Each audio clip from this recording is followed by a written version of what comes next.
Here in the UK, along with constant rises in domestic fuels, for instance, N-Power last week announced a 27% rise in domestic gas prices. We also have the ever rising cost of petrol, or gas as Americans call it. As oil's now reached $100 a barrel, petrol in the UK is now around £1 a litre, and although my little car doesn't have a huge tank, if I fill it from empty it costs me about £60. You can do the sums.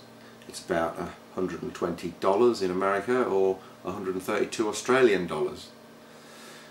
Most of us these days need a car to get anywhere, work included, so we have to pay a huge amount from our wages in fuel just to earn the wages in the first place. How long can the rises continue before it just becomes too expensive to fill up at all? What alternatives do we have? What other technologies have been developed? It's been said that 2008 will be the year of the electric car. General Motors already brought out a perfectly usable electric car in the shape of the EV1, but its poor range and lack of public support stopped its production. Hybrid technology, which uses a combination of electric and petrol power, is currently being exploited by some. Toyota in 1997 brought out the Prius and sold 18,000 cars in the first year.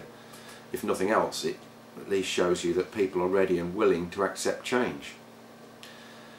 Luckily, in the last few years, technology has now forged ahead and there are electric cars available which match the power, speed and style of petrol cars. The G-Whiz is a popular car in London, being compact, costing less than £9,000 to buy and running at only 1 penny per mile. It's ideal for city commuters because most of the cars spend their time in gridlock anyway. However, the fact that it only has a 48-mile range and it also looks like a toad can't be helping its sales. The Mitsubishi I EV is slightly better looking, and although not released yet, when it does hit the streets in the UK it will cost only a penny a mile to run, and you can drive it for 100 miles on one charge. For about £40 you can have a year's worth of energy in an EV. It's beginning to look like a much more attractive idea than using a gas guzzler. In California, the Phoenix Sports Utility Truck is at present being sold mainly to the fleet car market, but if it sells well enough, it's only a matter of time before it becomes more widely available. They already have an SUV model in case you need a vehicle for more than just carrying a pig home from the market. The G-Whiz and Phoenix are both practical everyday cars, and nobody thinks of electric cars as being much fun, but that's changing too. The Tesla Roadster, being manufactured by Lotus in Norwich, will go from 0 to 60 in 4 seconds and has a top speed of 125 miles an hour. One charge is sufficient for 250 miles of motoring, and it comes with a home charging kit, so you just plug it in the wall when you get home. Demand is outstripping supply at the moment. They can't make them fast enough. If a luxury two-seater sports car is your thing, the Lightning will be available in 2008. It has 700 brake horsepower and a top speed of 130 miles an hour, 0 to 60 in 4 seconds, and a 250 mile range between charges. You will need a fat wallet though, because the deposit alone for a Lightning is £50,000. Hopefully, as production of cars like this increase, as with most things, the prices drop. The other pluses of electric vehicles are that, in the UK at least, they're exempt from road tax. They don't have to pay the congestion charge in London, and there are even a number of free charging stations in place. At home, on nighttime economy electricity, you can give them a full charge for about 40p. They're also in the lowest insurance group, and you can even feel good about yourself being green because they release no pollutants. Electric cars are certainly looking like a very attractive proposition. What other options are there? Various technologies are being pushed forward, one of them being the air car.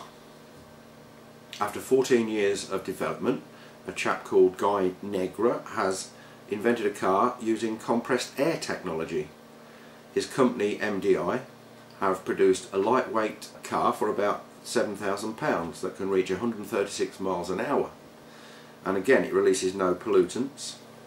The engine itself is lubricated by a litre of vegetable oil that only needs changing once every 30,000 miles. The cost of motoring is even less than a penny a mile, and recharging of the compressed air tanks will cost just over £1 for 125 miles.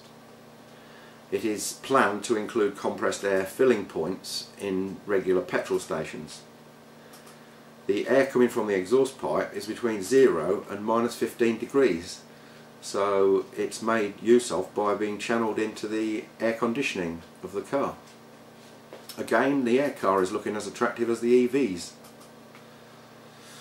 One car that's been developed and shown at the Paris Motor Show is the Venturi Electric, which is powered by an electric motor charged by solar cells on its roof and a small wind turbine.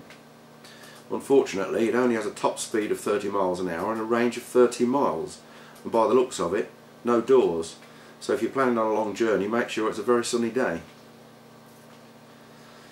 There is one inventor who has apparently produced a car that runs solely on water. Stan Mayer initially created a water fuel cell which generates hydrogen. He now runs a beach buggy which he says runs on hydrogen, which is gleaned from his own invention, the water splitter. Scientists refuse to believe that he has achieved such a leap in technology, but if it's true, it could mean that in the future the entire planet could be fueled for next to nothing, using its most abundant resource, water. The amount of free rain we get in the UK, I can hardly wait.